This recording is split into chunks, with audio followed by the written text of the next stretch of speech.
Esta versión llamada de los 70 tiene una importancia decisiva en torno a lo que sería ya la difusión del cristianismo y también, por supuesto, a la difusión de las escrituras, o sea, aquello que remitía de inmediato al Antiguo Testamento.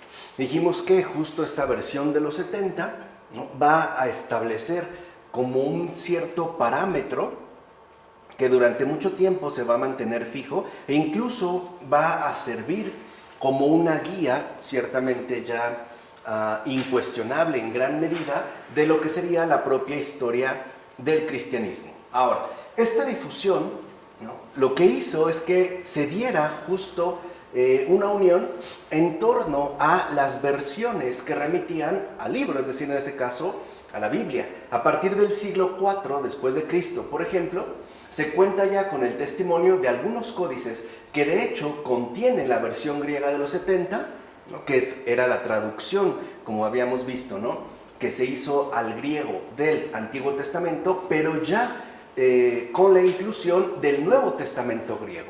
O sea, ya esta versión contaba pues con la Biblia cristiana, ¿no? Incluso se podía considerar esta versión como la Biblia completa, si por ello entendemos que contenía efectivamente el Antiguo Testamento y el Nuevo Testamento en griego.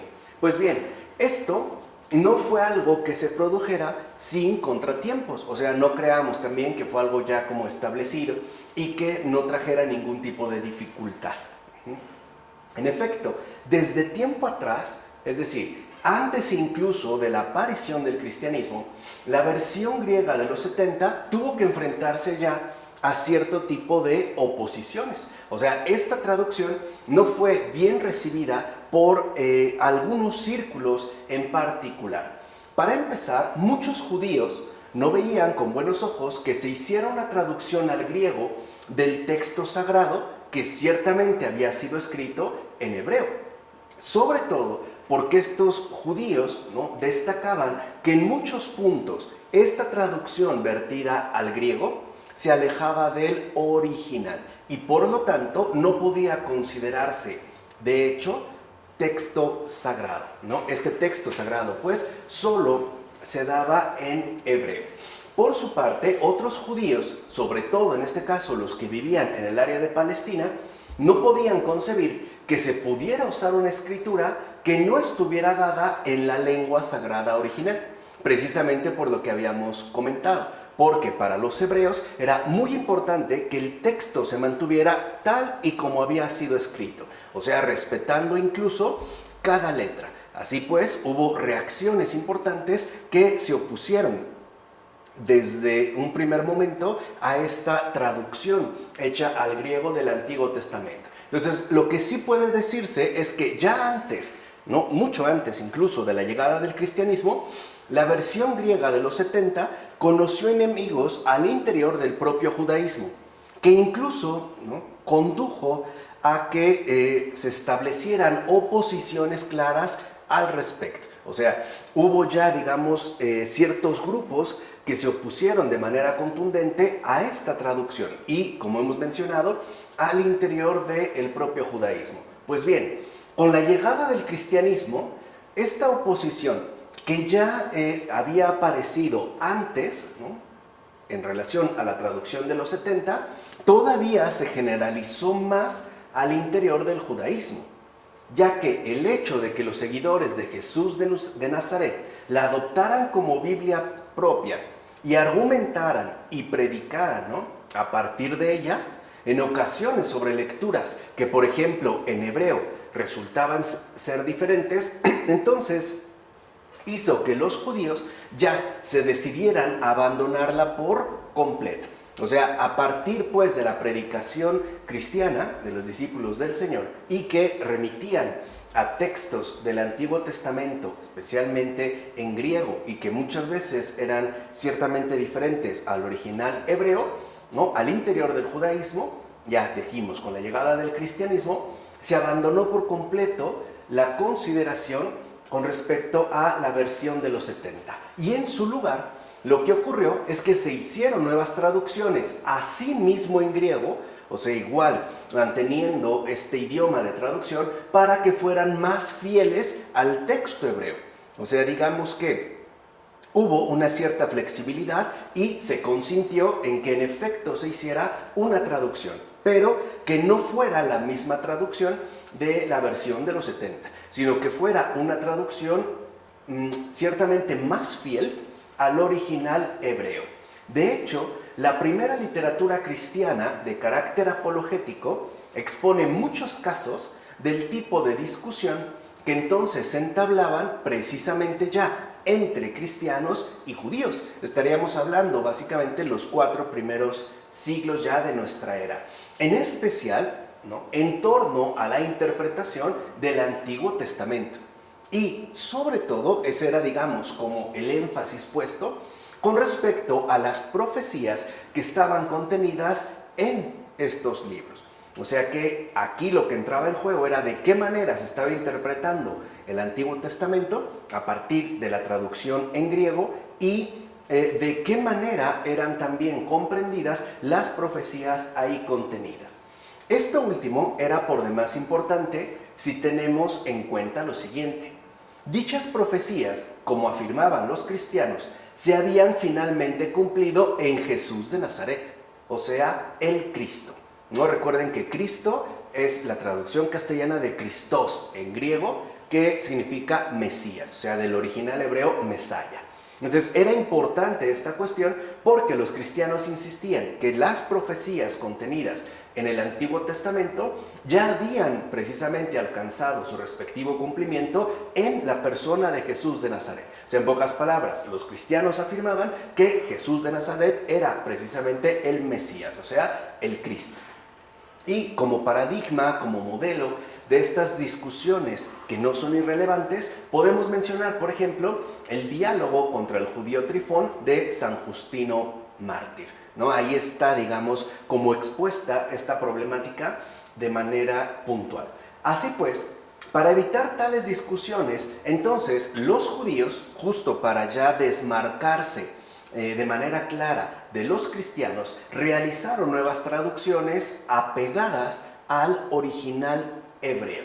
Y en estas traducciones, por ejemplo, vamos a ver por qué era importante esta serie de discusiones que se dieron en torno a la traducción y la interpretación. El hebreo alma, doncella joven, traducido al griego en los 70 como parthenos, es decir, virgen, entonces fue traducido por el griego neanías, es decir, doncella, ¿no? De tal manera que aquí vemos que estos matices ciertamente sí son importantes. Y entre los autores de estas nuevas traducciones estuvo presente un tal Aquila, ¿no? Se menciona un tal Aquila, que era un judío venido de la gentilidad, que antes incluso había pasado por el cristianismo. Entonces podemos decir que era un gentil, o sea, un pagano, que había pasado un cierto tiempo en el cristianismo y finalmente se había hecho judío, y el nombre es Aquila.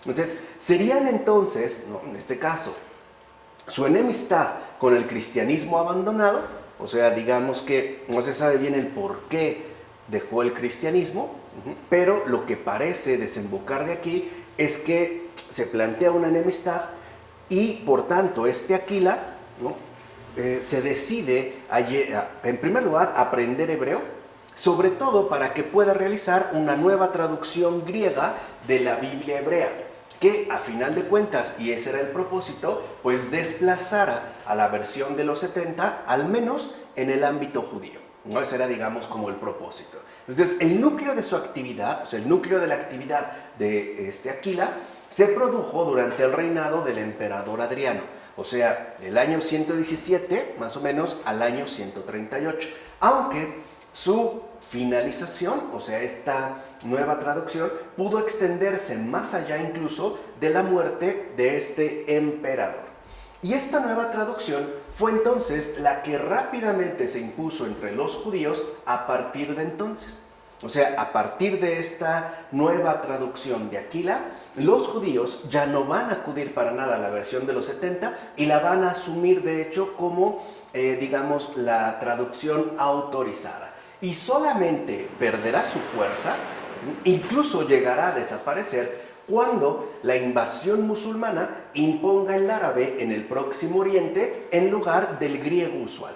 O sea, cuando en el Próximo Oriente ya desaparece el griego y con la llegada de los musulmanes se pone el árabe, esta traducción realizada por Aquila pierde fuerza e incluso desaparece. Curiosamente, las únicas noticias que tenemos de esta traducción son las que han llegado a través de la literatura patrística. O sea, a través de algunas referencias o comentarios que hicieron los padres de la iglesia. Y lo característico, ¿no?, a partir de estas referencias que hemos mencionado de la traducción de Aquila es lo siguiente. Aquí es donde quedaría expresada pues como la característica principal de esta traducción, ¿no?, al griego hecha por Aquila a partir del hebreo. Bueno, ¿qué es entonces lo que caracteriza esta traducción? Pues que Aquila irá traduciendo palabra por palabra sin atenerse al sentido de la frase en su conjunto.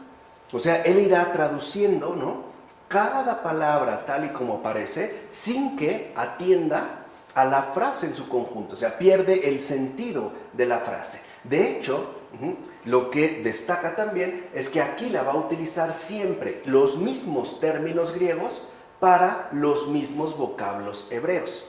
Y aunque en griego el orden exigido por la sintaxis sea otro, o sea, a final de cuentas la sintaxis del griego y la sintaxis del hebreo son muy distintas, Aquila en su traducción sigue el orden de las palabras del original hebreo utilizado. O sea, digamos que lo que hace Aquila es traducir al griego del hebreo, palabra por palabra, pero manteniendo la sintaxis del hebreo, ¿no?, y pasándola o trasladándola en palabras griegas. Ahora bien, de igual manera destacará Símaco con su traducción realizada en torno al año 200 en Galilea. O sea, después de Aquila, también podemos decir que hay otra traducción mencionada que sería la de Símaco. Y este se ubicaría más concretamente en Cesarea Marítima, donde incluso algunos años después estaría ya ubicado y en intenso trabajo Orígenes. No se sabe mucho de Símaco. Incluso han llegado noticias más bien contradictorias sobre su persona. Aunque Epifanio, es decir, San Epifanio, dirá que era un samaritano que abrazó de nuevo el judaísmo, ¿no? Sería como, digamos, una referencia mucho más puntual, ¿no? De acuerdo con Epifanio, Símaco era un samaritano que finalmente abrazó de nuevo el judaísmo. Entonces, las noticias sobre Símaco, lo mismo que sobre Aquila, provienen de comentarios de los padres y sobre todo de los ecos de las exaplas de Orígenes, ¿no? Ya hablaremos en su momento de qué se trata. Entonces, a diferencia de Aquila, Símaco no fue tan servil en su traducción, ya que trató de evitar ciertas traducciones que de hecho lo que hacían era dificultar la lectura fluida del griego. Claro, porque no se había respetado la sintaxis de esa lengua. Así pues, Símaco, a diferencia de Aquila, tiende a reflejar más bien la frase, no tanto las palabras.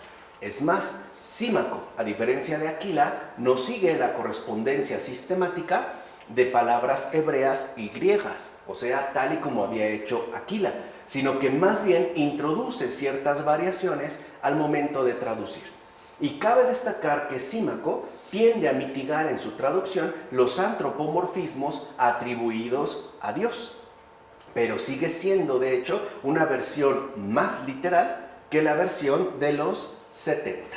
Ahora bien, como hemos dicho, en el campo cristiano se impuso muy pronto la traducción griega de los 70 como la Biblia de la Iglesia. O sea, la Iglesia naciente, ¿no?, se basó en gran medida precisamente en la versión de los 70. Sin embargo, esto no quiere decir que dicha traducción fuera transmitida durante siglos sin cambio alguno. O sea, no quiere decir que se quedó como una especie de texto fijo que no incluyera algún tipo de modificación. De hecho, las modificaciones hechas a la versión de los 70 se debieron principalmente a dos factores, y eso también hay que tomarlo en cuenta: accidentes textuales y revisiones de la lengua para que pudiera adaptarse al uso del momento. Y aquí es donde ocupa un lugar por demás destacado la gran obra de Orígenes, que llevaba el nombre de Hexaplas, o la conocida como la Hexaplas. Orígenes nació en torno al año 185 después de Cristo, quizá en Alejandría, no se sabe muy bien, de cuya escuela catequética llegaría a ser el gran teólogo y exégeta, y murió en torno al año 253. Tampoco se sabe con precisión en qué año murió. Lo que sí es claro es que Orígenes, digamos, provenía de lleno del ámbito griego y que fue el gran teólogo y exégeta de Alejandría. Pues bien, en el año 234, Orígenes se traslada a Cesarea Marítima y va a fundar allí una escuela parecida a la que ya se encontraba ubicada en Alejandría, es decir, una escuela catequética. Y el nombre de Orígenes, por un lado, que es en relación a estas hexaplas, está asociado al método alegórico, con el que él asume y afronta sus comentarios y homilías a la escritura. Y por otro, a su trabajo crítico con respecto tanto al texto hebreo como a las versiones griegas. Entonces, en el caso, por ejemplo, de Orígenes, lo que vemos es que no se contentó con usar en sus comentarios el texto griego que manejaba la iglesia. O sea, para Orígenes no era suficiente atenerse a la versión de los 70, puesto que era, de entrada, una traducción. Había pues también que consultar el hebreo. Así pues, preocupado más bien por la apología del cristianismo frente a la postura asumida por los judíos en aquel momento, ¿no?, que al inicio comentamos, y que en Alejandría formaban ya una comunidad muy numerosa, incluso influyente, y especialmente por el valor profético de los textos del Antiguo Testamento como testimonio de Cristo, o sea, el hecho de mostrar que en efecto las profecías contenidas en el Antiguo Testamento ya se habían cumplido en Jesús de Nazaret, el Cristo. Orígenes entonces se decidió a aprender hebreo, justo para complementar, digamos, la comprensión de las Escrituras. Y a partir de su aprendizaje del hebreo y el dominio, digamos, primario que tenía en tanto lengua materna del griego, es que pudo llevar a cabo esta magna obra de las hexaplas.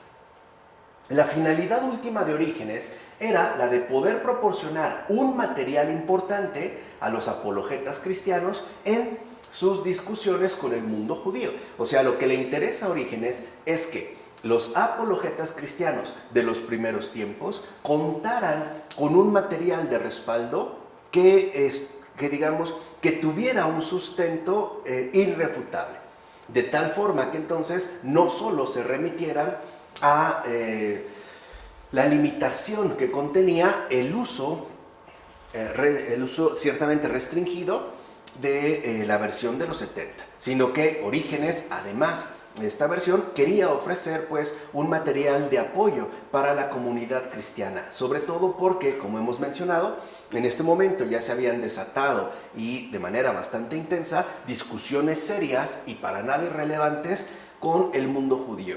Sobre todo, digo, y hay que aclararlo de una vez, porque lo que estaba en juego era mostrar si Jesús era verdaderamente Dios o no, o sea, si se trataba verdaderamente del Mesías o no. Y por lo tanto, si todo el Antiguo Testamento en su veta profética apuntaba precisamente a Jesús y por ende al cumplimiento o no.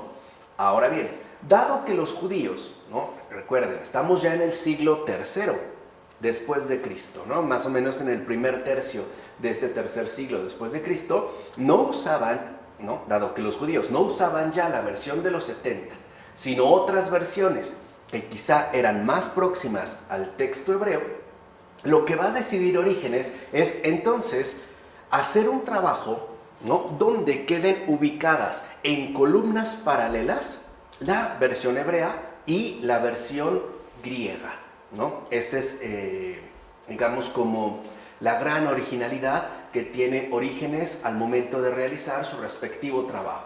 Dichas columnas, hexaplas, mantenían el siguiente orden, que es como interesante ver cómo Orígenes confeccionó su magna obra. el texto hebreo con caracteres hebreos. O sea, se encontraba el texto hebreo con caracteres hebreos en la primera columna. Después, su posterior transcripción en caracteres griegos para que los cristianos pudieran saber cómo suena el original hebreo, acompañada de la versión griega de Aquila, la de Símaco y la versión eclesiástica de los 70. Esto estaba ocupada finalmente en la segunda columna. Y por último, en la tercera columna, aparecía la versión griega de Teodosión, es decir, la traducción, o la mejor dicho, la versión griega más reciente. En total, esto daba como resultado 6 columnas, y de ahí precisamente, ¿no?, le viene el nombre de hexaplas, o sea, era conocida como las 6 columnas, en este orden que hemos mencionado. De hecho, gracias a la segunda columna, sabemos, por ejemplo, que el tetragramaton divino, que nosotros pronunciamos, ¿no?, como Yahvé, en efecto, y que era así escrito, pero con caracteres hebreos, solamente debía pronunciarse Yahvé, aunque por aquella época no fuera ya siquiera pronunciado por los judíos. O sea, los judíos ni siquiera pronunciaban este tetragramaton. En cambio, se mostraba que a partir de esta segunda columna, la única pronunciación que podía hacerse era Yahvé. Así pues, con este gran instrumento, los cristianos podían argumentar frente a los judíos sin tener que aducir pasajes que no se encuentran en las escrituras que ellos utilizaban. O sea, digamos que ya tenían un respaldo escriturístico completo. Ciertamente, la obra de Orígenes cubría todos los libros de la Biblia hebrea. O sea, en pocas palabras, en las hexaplas de Orígenes se encontraba por completo en hebreo el Antiguo Testamento, de tal manera que justo en las hexaplas ya se habían mostrado todos los libros que eran utilizados por los judíos. Y por cierto, la versión de los 70, situada, ¿no?, en la quinta columna, expuesta de nuevo para poder facilitar la discusión con los judíos, era ciertamente la que contenía una serie de particularidades que aquí conviene mencionar.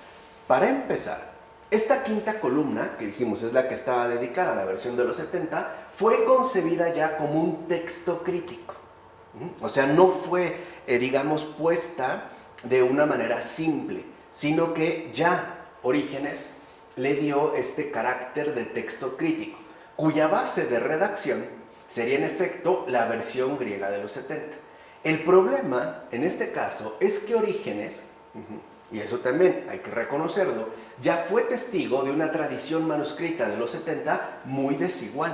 Dijimos, no se había mantenido, ¿no?, inalterada, que a final de cuentas no estuvo exenta de las peripecias de un texto que había sido copiado repetidas veces y por ende, ¿no?, había quedado sometida a errores de copistas. Dijimos, a lo mejor algún término se había escrito mal y se había cambiado la palabra, o a cambios voluntarios, involuntarios, equívocos de redacción, etc.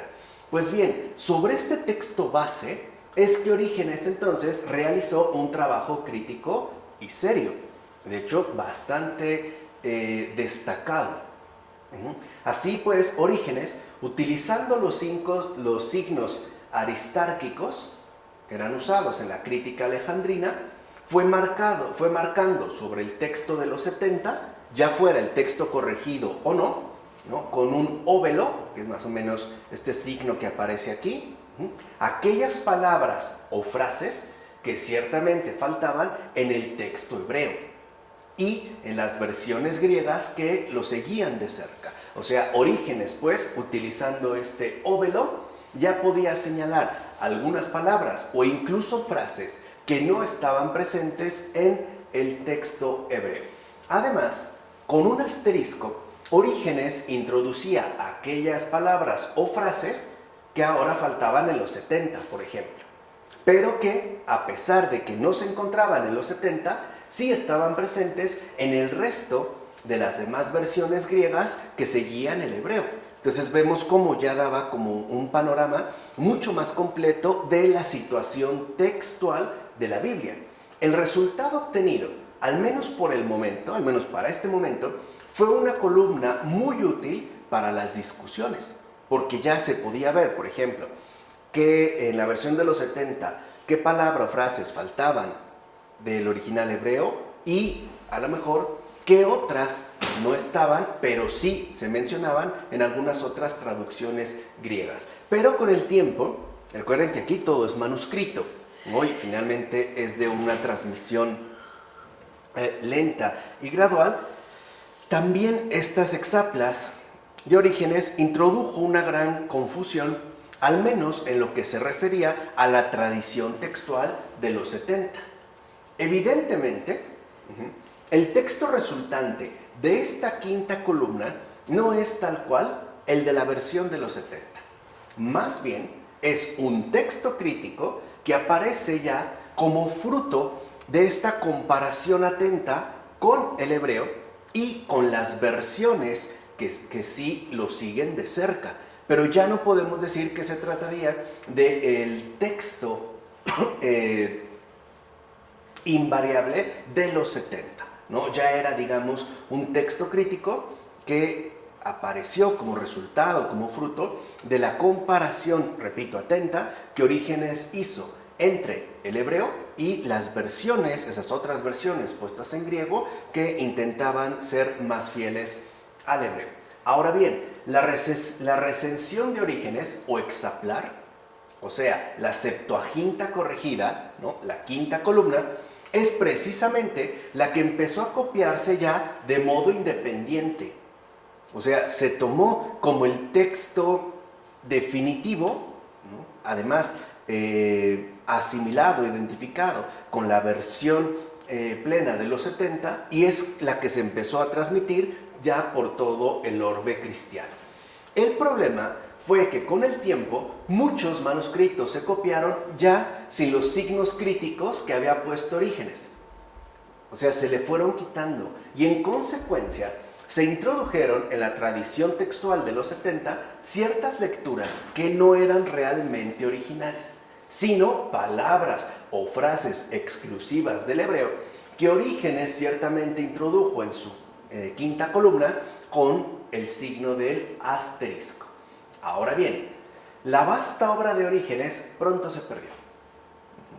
Aunque Jerónimo, o sea, más o menos unos 50 años después de que compusieran su obra Orígenes, dijo haber contemplado un ejemplar en Cesarea. Recuerden que hacia allá se fue Orígenes a realizar su trabajo, en Cesarea Marítima. Pero ¿no? Fue la invasión musulmana al Próximo Oriente la que definitivamente terminó con su transmisión. O sea, durante algunos siglos, la transmisión de la Septuaginta, o sea, de la quinta columna de las exaplas de Orígenes, es la que se había mantenido justo como la tradición textual de la Biblia. Pero con la invasión musulmana, esta tradición textual se terminó también. En realidad, algunos incluso dudaron de que alguna vez se copiara entera la obra de Orígenes. Porque si tomamos en cuenta el volumen que implicaría tener todo el texto hebreo, en sus caracteres hebreos, y todo lo que contenían las otras columnas, esta debía de tener más o menos unos 50 volúmenes. O sea, era una obra realmente muy grande, ¿no? Una magna obra. No obstante, Orígenes no fue el único que llevó a cabo una labor crítica de las Escrituras. Ya vimos el por qué se dio justamente esta labor. En efecto, además de Orígenes, también está Luciano. Luciano fue incluso el fundador de la escuela exegética de Antioquía, que digamos era la otra parte, ¿no? del mundo cristiano antiguo. Porque si en Alejandría la carga era mucho más intelectual, debido, digamos, al contacto directo con la herencia griega, en Antioquía la carga no era tanto intelectual o filosófica, sino que tendía a ser más práctica y por tanto moral, ¿no? Esto es como un comentario. Bueno, Luciano nació en torno al año 250 después de Cristo en Samosata y murió mártir hacia el año 312. Por cierto, ya reintegrado en la comunión con la iglesia, de la cual, dicho sea de paso, Luciano estuvo separado durante algún tiempo. Ciertamente, ningún dato concreto nos ha llegado del trabajo de revisión que hiciera Luciano de la Biblia griega. De ahí que algunos autores dudan de que Luciano histórico sea el responsable de aquello que las fuentes antiguas llaman revisión luciánica o de Luciano. Y por eso algunos de estos estudiosos prefieren hablar más bien en términos de la recensión antioquena. Esta recensión se caracteriza por su libertad a la hora de corregir el texto, ya sea, por ejemplo, puliendo la lengua o bien introduciendo frases que no están en los 70, pero sí en las nuevas traducciones que fueran hechas por los judíos. Curiosamente, no se ha encontrado esta recensión para los libros del Pentateuco. En todo caso, lo que aquí parece dominar es un cierto afán de lectura pública. O sea, a lo mejor con vistas, como les dije, a una cierta formación moral, a una cierta carga moral de la Biblia griega. O sea, no era tanto para una cuestión de estudio, sino que parecía estar más bien dirigida a una cuestión de predicación. De hecho, esto puede ser muy evidente si uno consulta las obras que tenemos disponibles de Orígenes. Se ve que es una obra de un intelecto potente, ¿no? Profundas, de estudio, y las obras que tenemos, por ejemplo, y que son de hecho bastantes, de un San Juan Crisóstomo. O sea, las obras de San Juan Crisóstomo no están pensadas para un estudio, están pensadas para una lectura pública. Por eso hay tantas, ¿no?, homilías conservadas de el gran Crisóstomo. Por otra parte, no podemos dejar de lado las versiones arameas que también circularon durante mucho tiempo en el Próximo Oriente, ¿no? Recordemos que el arameo, lengua imperial en tiempos del exilio de Judá en Babilonia, o sea, en el siglo VI a.C., y posteriormente en tiempos de la dominación persa, fue la lengua común que se hablaba en Palestina ya desde el siglo V a.C. hasta la invasión árabe, que iría hasta el siglo VII después de Cristo. Entonces lo que vemos es que más de 1000 años, la lengua común de esta región de Palestina era el arameo, aunque después dijimos se introdujera ciertamente el griego. Así pues, en tiempos de Jesús, por ejemplo, la lengua popular, o sea, la lengua común de la gente era el arameo, aunque ciertamente convivía con el hebreo en tanto lengua sagrada usada en la lectura sinagogal. O sea, las lecturas hechas en la sinagoga se hacían en hebreo. Y también este arameo convivía con el griego, ya que era la lengua oficial del Imperio Macedonio. O sea, para los asuntos oficiales, ¿no?, asuntos de Estado, se usaba además el griego, además del arameo, y en la sinagoga el hebreo. Y después el Imperio Romano utilizó incluso el griego como lengua comercial, porque era la que permitía pues tener, ¿no?, como una mayor facilidad de negocios. Solamente en el ámbito de las legiones romanas y de los funcionarios estatales de alto rango se usaba también el latín, o sea, solo a este nivel. En otros niveles inferiores lo que se utilizaba era el griego. Pues bien, en relación al arameo pueden mencionarse dos traducciones a lenguas arameas que poseen criterios e historias muy diferentes. La primera de ellas, por ejemplo, corresponde a los llamados Targumim o interpretaciones arameas, que a partir del arameo hablado en Palestina fueron puestas por escrito usando de hecho la misma grafía cuadrada del hebreo. O sea, utilizaron pues la grafía cuadrada del hebreo, pero ¿no?, en arameo. La segunda fue una traducción al siriaco, que era un dialecto arameo, que usó una grafía diferente al hebreo. Este dialecto, o sea, el siriaco, era hablado por comunidades judías y cristianas que se solían ubicar en la zona norte de Palestina, es decir, al norte de Siria y de Irak. al sur de Turquía y al oeste de Persia.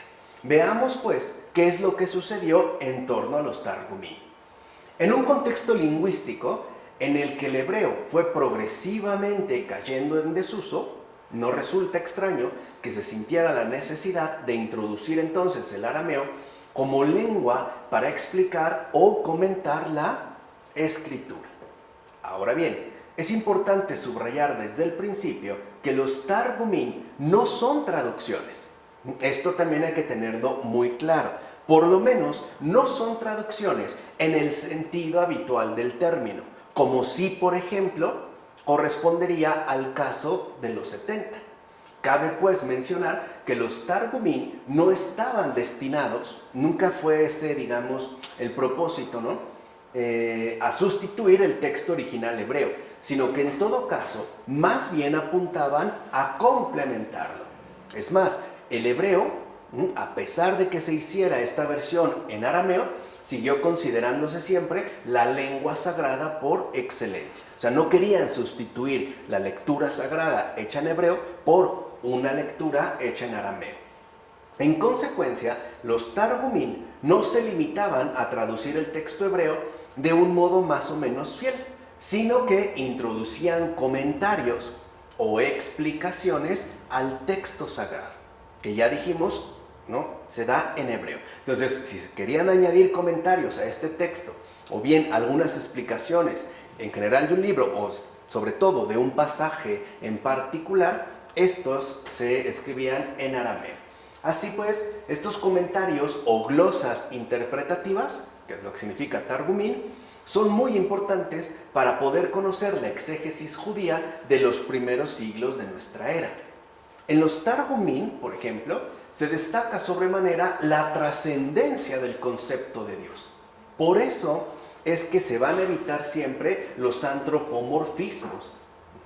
Y en su lugar se pondrá, para evitar, digamos, esta cercanía, ¿no?, antropomórfica, se va a poner más bien un atributo divino, que apelaría al mismo Dios y a su creación. Por ejemplo, veamos un caso.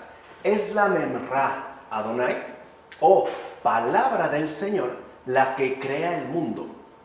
O bien, la que dirige la historia humana en su conjunto. Si ven, no se habla pues con un añadido, Memra, no la palabra del Señor. Por su parte, la Shekinah, o presencia divina, es justo la que va a proteger a su pueblo en las dificultades. O sea, se le atribuye no directamente a Dios como persona, sino que se apela justo a un atributo divino. Por cierto, en la interpretación de los Targumim ocupa un lugar especial tanto la escatología como el mesianismo. O sea, aquí sí se va a poner un énfasis en ambos aspectos. Ciertamente, los Targumim, en plural, no fueron un proyecto de traducción total de la Biblia hebrea, sino que, por el contrario, apuntaron siempre a establecer complementos de interpretación, aun cuando se dieran versiones dispares, ¿no?, en torno a un mismo libro bíblico.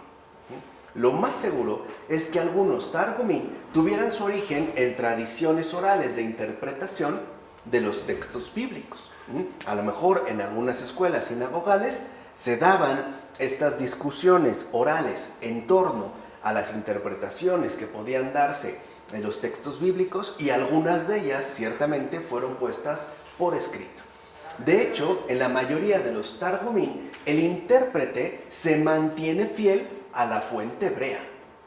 O sea, digamos que el pasaje bíblico, se mantiene, y solamente se va a desviar del texto al momento de añadir los respectivos comentarios, actualizaciones o interpretaciones, que a final de cuentas sí quedaban bien diferenciadas del texto bíblico. O sea, se tenía el texto y aparte se tenían estos añadidos. Así pues, la lectura del Targum, en singular, del Pentateuco, entrará ya muy pronto a la tradición sinagogal. O sea, ya no solo se va a leer en hebreo el texto sagrado, sino que también se van a hacer acompañar de los Targumim y por lo tanto en estos comentarios, ¿no?, en arameo. Esta introducción fue tan relevante que incluso los propios rabinos dictaban ciertas normas para su correcta recitación.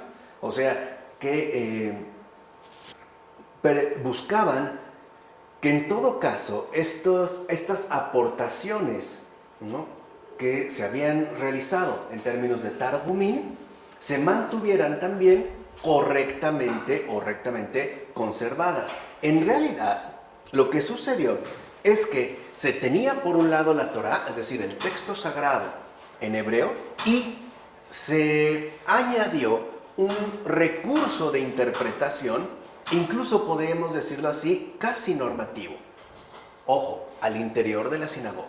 O sea, estaba el texto en cuanto tal, ¿no? La Torá estaba el texto en hebreo, se leía en hebreo y después ya se empezaba a acompañar de algunos targumín o algún targum, ¿no?, en singular en arameo.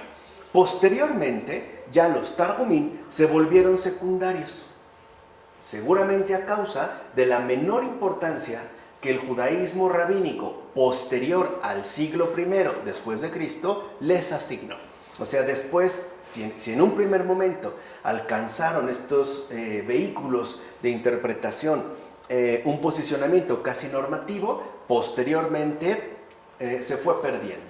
Por su parte, la traducción aramea en dialecto siriaco es aquella que se conoce como Peshita, y que, por cierto, hay algunos que sostienen que esta es la Biblia original o la Biblia más fiel, justo o nada más porque está escrita en arameo y por ende parecen remitirla directamente a la persona de Jesús. Y no, porque para empezar, esta traducción al arameo se dio al interior de la cultura judía. Entonces debemos tener en cuenta que la diáspora judía no solo se situó en el delta del Nilo o bien en las orillas del Mediterráneo, es decir, donde la lengua dominante era el griego, porque esta diáspora abarcó muchas otras regiones geográficas. En efecto, muy pronto hubo comunidades judías que se ubicaron en muchos puntos de Mesopotamia. O sea, veamos, ¿no?, hasta dónde es que habían podido llegar hacia el norte en esta diáspora. En particular, justo en la zona norte. Incluso en el exilio de buena parte de la población del reino de Israel, o sea, más o menos a finales del siglo VIII a.C., llevada a cabo por Asiria, y el posterior exilio en Babilonia de buena parte de la población de Jerusalén, año 586 a.C., hizo que muchos judíos se establecieran en una zona cuya lengua era el arameo. Pues bien, en el norte de Mesopotamia, en el reino de Osroene, cuya capital era Edesa, el arameo tomó la forma de un dialecto llamado siriaco. Como bien sabemos, ya en el primer siglo de nuestra era, la expansión del cristianismo llevó a los discípulos de Jesús hasta esa zona. Y, como ocurrió en otros lugares, las primeras conversiones a la fe se dieron entre los judíos, ¿no? Eso era, digamos, lo más común en los primeros tiempos. Así entonces nacería una floreciente comunidad cristiana de lengua siriaca, situada en torno a las ciudades de Nínive y Edesa, cuyos primeros escritores como tales fueron Bardesán, finales del siglo II y principios del siglo II, Afrates y Sanefrén, ¿no?, en el siglo IV después de Cristo. De hecho, por eso se conoce como Sanefrén de Nínive o Nisibi, ¿no?, es un padre de la iglesia. La difusión del cristianismo ensancharía las fronteras del siriaco por todo el norte de la antigua Mesopotamia y llegaría incluso a Siria, Palestina y Líbano. Por cierto, la invasión musulmana en aquella región no solo promovió la drástica reducción de esta comunidad cristiana, sino que además relegó esta lengua siriaca única y exclusivamente al uso litúrgico. O sea, así como en el ámbito judío se daba el hebreo, ¿no?, básicamente para sus congregaciones sinagogales, y el arameo para los comentarios, en el caso de esta zona, se impuso el árabe como la lengua franca de la región y el siríaco solamente se relegó al uso litúrgico. Así pues, la versión siríaca del Antiguo Testamento, llamada Peshita, y de hecho el significado de esta palabra es vulgar, común, o sea, no es algo netamente especializado, es una traducción que se llevó a cabo en torno al siglo II después de Cristo, directamente desde el hebreo. Dicho sea de paso, no se tiene noticias de quién fue el responsable de la traducción, ni cuándo es que se llevó a cabo. No se sabe. Ahora bien, al contrario de lo que sucede con los Targumim, la Peshita sí es una traducción en el sentido clásico del término, ya que está destinada, esta sí, a sustituir al original hebreo. O sea que el original hebreo quedara de lado y ahora se utilizará la versión siríaca. Recordemos que se trata de una zona alejada de Palestina, en la que el culto a la lengua sagrada, es decir, el hebreo, no era ya tan determinante. De hecho, muchos ya la desconocían. No es de extrañar entonces que, a diferencia de los Targumim, uno de los rasgos más sobresalientes de esta traducción siríaca sea precisamente su claridad con respecto a la traducción. O sea, la versión final con la que se cuenta es tanto legible, en este caso en siríaco, como comprensible. Esta traducción se caracteriza por estar dirigida por completo al lector y no tanto por cada uno de los detalles que contiene en sí el texto que ha sido traducido. O sea, está, digamos, pensado justo para hacerle accesible al lector, al auditor, el texto sagrado. En este sentido, es que la versión siríaca contrasta con las traducciones anteriores, o sea, desde la versión de los 70 hasta las versiones griegas que fueran hechas posteriormente por judíos. Ahora bien, cabe mencionar que la Peshita, al menos hasta cierto punto, únicamente fue transmitida por los cristianos. Al menos, repito, hasta cierto punto. Pero si tenemos en cuenta el contexto cultural del cristianismo siríaco a partir del siglo IV después de Cristo, es posible apreciar de igual manera un marcado influjo de la teología griega que sobre todo llega a través de la vecina Antioquía. Este influjo se vio favorecido por el bilingüismo, o sea, siríaco-griego, de aquella zona y sobre todo por la intensa actividad de traducción que también se desarrolló en aquel lugar.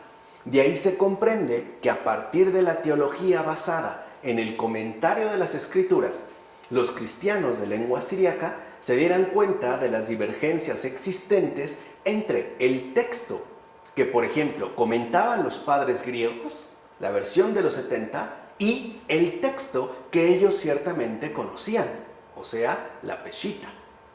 En consecuencia, en el siglo VII después de Cristo, se llevó a cabo una labor de nueva traducción siríaca a partir ya del texto griego de los 70. En efecto, entre el 615 y el 617, en un monasterio de Alejandría, Pablo de Tela hizo una nueva traducción tomando como base la quinta columna de las Hexaplas de Orígenes, que de hecho recordemos, ¿no?, es la que contenía el texto corregido de los 70 y fue conocida como Siro-Hexaplar. Asimismo, hubo otros intentos de traducción que a final de cuentas lo que buscaban era ofrecer una opción en siriaco que fuera comprensible y libre de dificultades. Tales intentos fueron los que hicieran tanto Filoxeno de Mabuj en torno al 508 después de Cristo como Jacobo de Edesa, entre finales del siglo VII e inicios del VIII después de Cristo. De aquí entonces, una vez que hemos visto este contexto que remite sobre todo al mundo griego,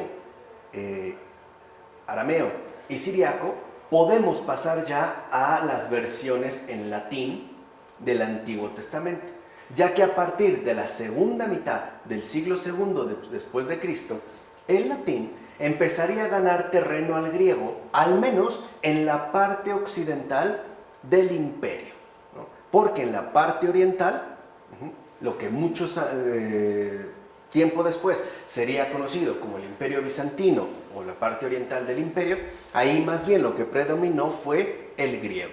Y sobre todo el latín, a partir ya, insisto, ¿no?, de la segunda mitad del siglo II, empezó a ser la lengua usual para esta región, especialmente en el norte de África, en la península hispánica, la Ítala y la Galia. O sea, en todo lo que constituiría precisamente, ¿no?, la parte occidental del Imperio Romano. De hecho, ya a finales del siglo II después de Cristo, se tienen noticias de una literatura cristiana en latín.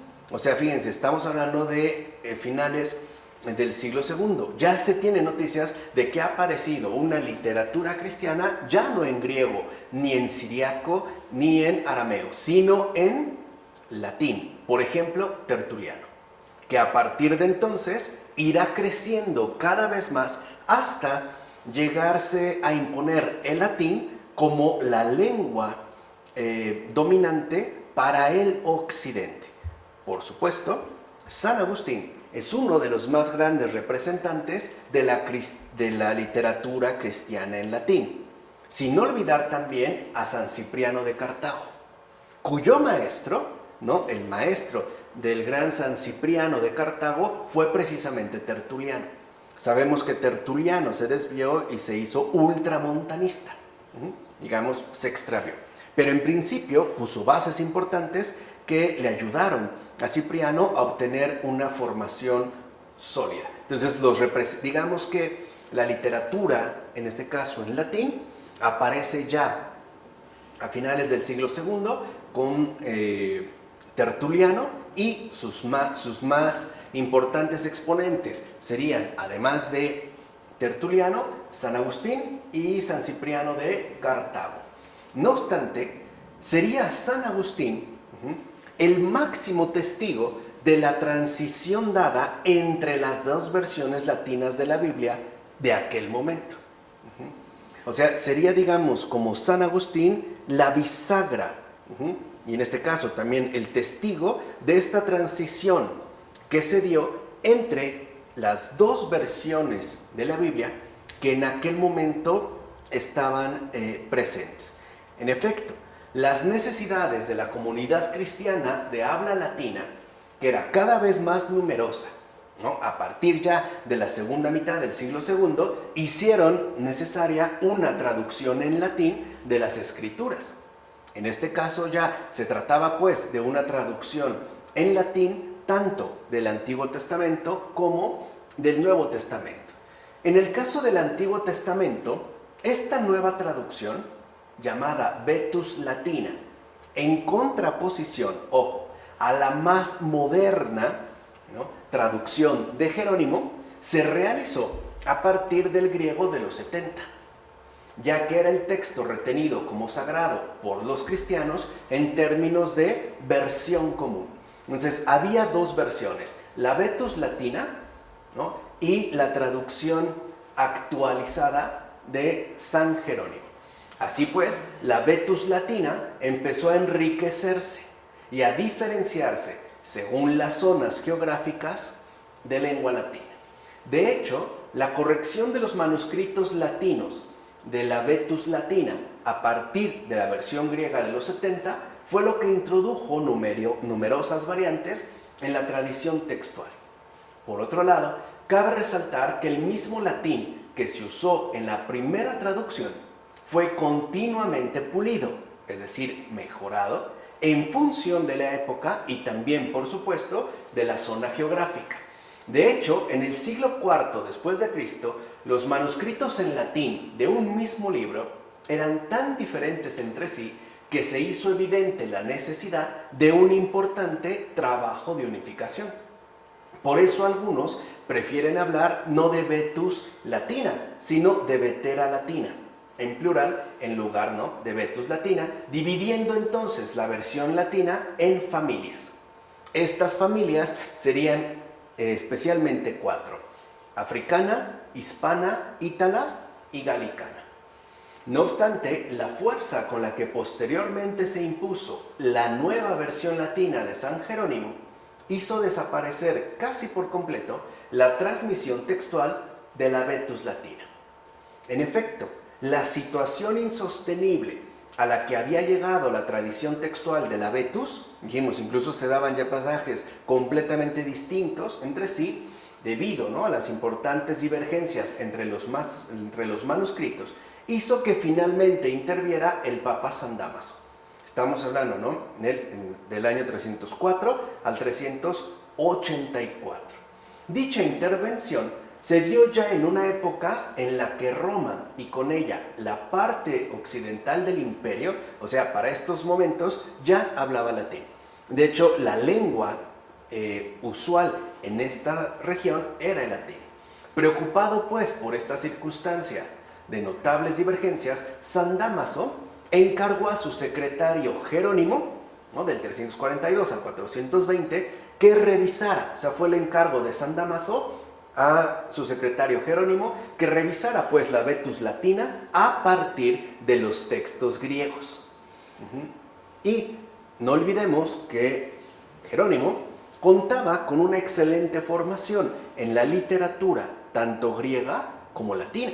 O sea, dominaba pues ambas lenguas de una manera excelente. En realidad, no está claro si tal encargo hecho por San Dámaso se circunscribía solo a los evangelios o si también cubría toda la Biblia. O sea, no se sabe a ciencia cierta la precisión del encargo. Pero sea como sea, San Jerónimo, es decir, en su periodo romano, comenzó la revisión que le habían encargado de la traducción latina de los evangelios. O sea, al menos en su periodo romano, siendo secretario del Papa Dámaso, ¿no?, se puso pues a hacer esta revisión. Ahora bien, en el 385, es decir, después ya de la muerte del Papa Dámaso, Jerónimo decide trasladarse a Belén. Y es ahí justamente donde llevará a cabo su gran obra de revisión y traducción. De hecho, en tal lugar es que Jerónimo pasará la última parte de su vida. Pues bien, es precisamente en Belén donde Jerónimo entra en contacto con las exaplas de Orígenes y empieza además a interesarse por las cuestiones textuales. Comienza pues a ser consciente ya de manera clara y directa de las diferencias existentes entre el texto griego de los 70 y el original hebreo de la primera columna, que no olvidemos lo había justamente puesto ahí Orígenes. Al principio, Jerónimo desconocía el hebreo, así que se vio impulsado a aprender dicha lengua. Y lo hizo a través de entrar en relación con rabinos judíos, los cuales no solo le enseñaron la lengua hebrea, sino que también le dieron a conocer la rica tradición interpretativa judía. Jerónimo al comienzo estaba convencido de que la quinta columna de Orígenes, ¿no?, la Septuaginta, era el texto de referencia para cualquier revisión o traducción del Antiguo Testamento. O sea, que esa era la versión íntegra de los 70. Esta quinta columna, como hemos mencionado, era ya en Orígenes el texto de los 70 corregido y completado a partir de los testimonios de las versiones griegas que fueran hechas por judíos. En consecuencia, Jerónimo comenzará a revisar la Vetus a partir de dicho texto. O sea, el encargo de revisión de la Vetus Latina que iniciara en Roma lo va ahora a retomar, pero teniendo el apoyo del trabajo de Orígenes. No se sabe realmente qué textos revisó desde el griego. Tampoco se sabe si su labor de revisión fue completa o no. La revisión de Jerónimo no solo mejoró el latín de la antigua versión escrita en esta lengua, sino que además, y eso es muy importante, acercó la nueva traducción al texto de los 70. Y asimismo tradujo Jerónimo al latín aquellos textos o secciones de libros que faltaban en la versión griega, y por lo tanto también en la Vetus, y que la obra de Orígenes precisamente había dado a conocer. Ciertamente, es difícil saber en qué momento se produjo en Jerónimo el gran cambio lo que se conoce como el Gran Cambio en Jerónimo, que le lleva a traducir los libros del Antiguo Testamento desde el hebreo, siguiendo, ya vean, ya no el griego, ¿no? Sino desde el hebreo, siguiendo el principio de la hebraica veritas. Según este principio, el de la hebraica veritas, el texto verdadero u original, en el que de hecho se expresa la palabra de Dios, es justamente el hebreo. La mayoría de los autores, de los estudiosos de Jerónimo, sitúa en torno al 390 las primeras traducciones que hiciera Jerónimo ya desde el hebreo. O sea, ya sin apelar al griego, sino yéndose directamente al hebreo. Con este nuevo proyecto, entonces, Jerónimo llegó, en cierto modo, a sustituir las hexaplas de Orígenes en el ámbito latino. En efecto, al llevar al latín el original hebreo, se ponía fin a la necesidad de tener que confrontarse con lo que los judíos ciertamente leían y que no aparecía en la versión de los 70, o bien incluso lo que sucede en la versión latina, o sea, en la Vetus. Así pues, Jerónimo tradujo al latín todos los libros hebreos del Antiguo Testamento. De hecho, el nuevo principio adoptado le hará incluso dudar de la canonicidad de los libros que habían llegado en griego, los llamados deuterocanónicos, y que no estaban en la Biblia hebrea manejada por entonces por los judíos. O sea, Jerónimo pues como que no estará tan seguro de que estos libros llamados deuterocanónicos formaran parte pues de la Biblia hebrea. Por cierto, es en este contexto que se sitúa la famosa polémica que Jerónimo mantuvo con San Agustín. Dicha polémica se conservó gracias a una nutrida correspondencia epistolar, ¿no? Y la vamos a tratar de resumir. Esta polémica esta discusión entre Jerónimo y Agustín es la siguiente. El obispo de Hipona se muestra al principio encantado por la labor de revisión de la Vetus que estaba llevando a cabo Jerónimo. De hecho, Agustín estaba convencido de que era una labor muy necesaria, importante y valiosa.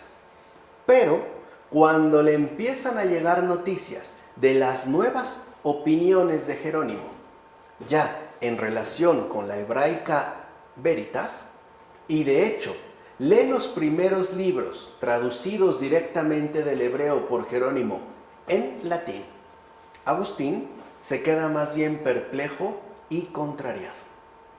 De hecho, el propio Agustín, en sus cartas, contrapondrá al nuevo principio de Jerónimo la apostolicidad de los 70.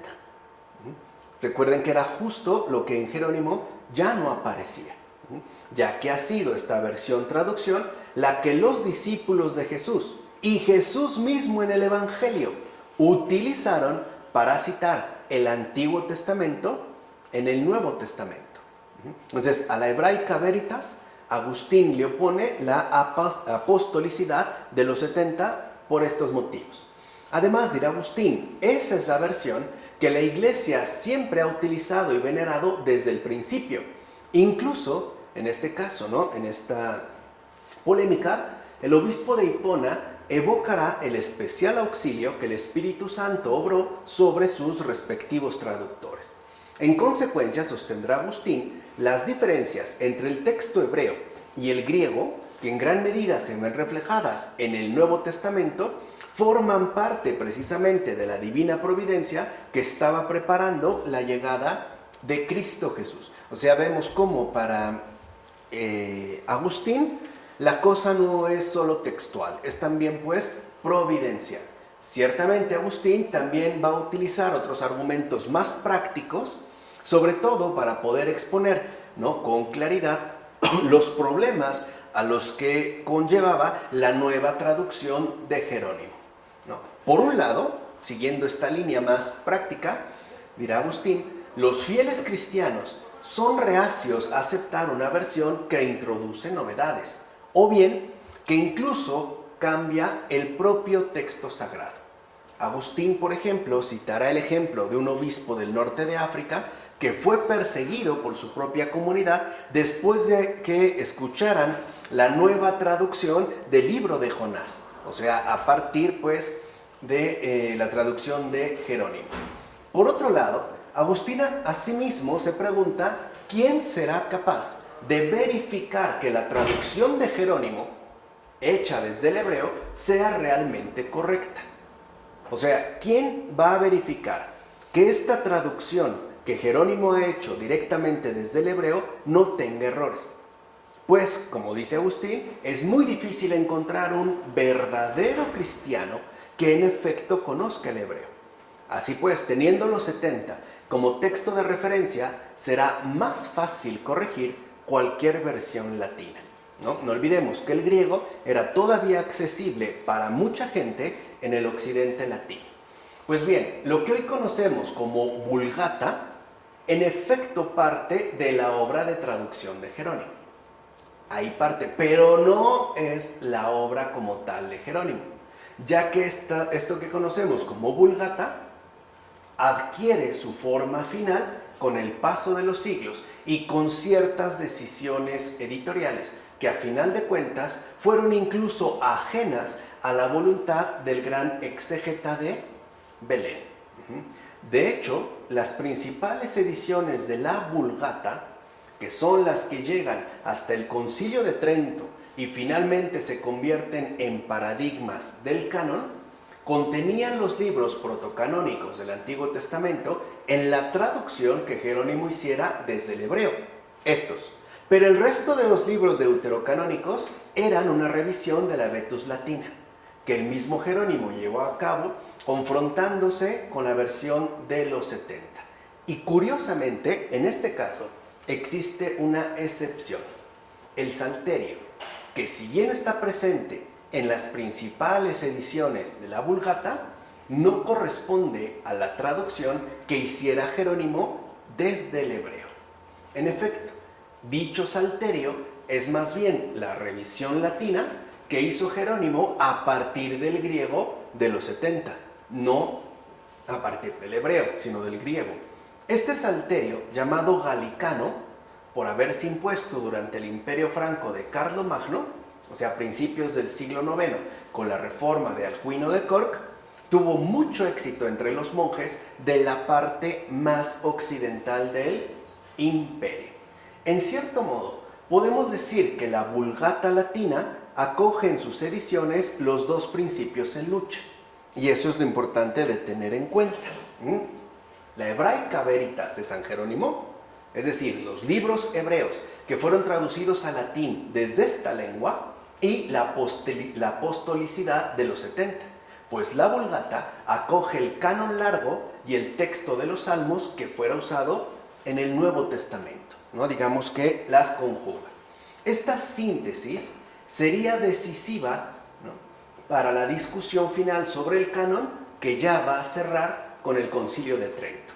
De hecho, después de enumerar los libros que pertenecen al canon y para ya evitar ambigüedades, en Trento se define que los textos canónicos son estos mismos libros, enteros y con todas sus partes, tal y como la Iglesia Católica acostumbra leerlos y aparecen en la antigua versión latina de la Vulgata. En todo caso, el Concilio de Trento, consciente del estado de corrupción en el que se encontraba la Vulgata después de siglos de haber sido copiada y corregida en todo el mundo latino, y después, además de haberla declarado como traducción auténtica, se preocupó, decimos, ¿no?, el Concilio de Trento, por alcanzar una nueva edición que ciertamente fuera capaz de unificar el texto sagrado en Occidente. Al menos, ¿no?, que se diera pues ya una nueva edición que al referirse al texto sagrado fuera la base de una unificación en Occidente, al menos en Occidente, porque recuerden que estamos hablando ya de la parte latina, o sea, de la parte justamente occidental. Y es lo que nosotros veremos ya a partir de la siguiente ocasión, y yo creo que con eso terminaremos, cómo es que se logró alcanzar esta nueva edición, que era justo, ¿no?, el propósito de unificación que en relación a la Biblia el Concilio de Trento tenía como uno de sus objetivos principales. Pues bien, espero que con este recorrido nos hayan quedado claras muchas cosas. Vamos a dejarla hasta aquí. En nombre del Padre, del Hijo, del Espíritu Santo. Amén.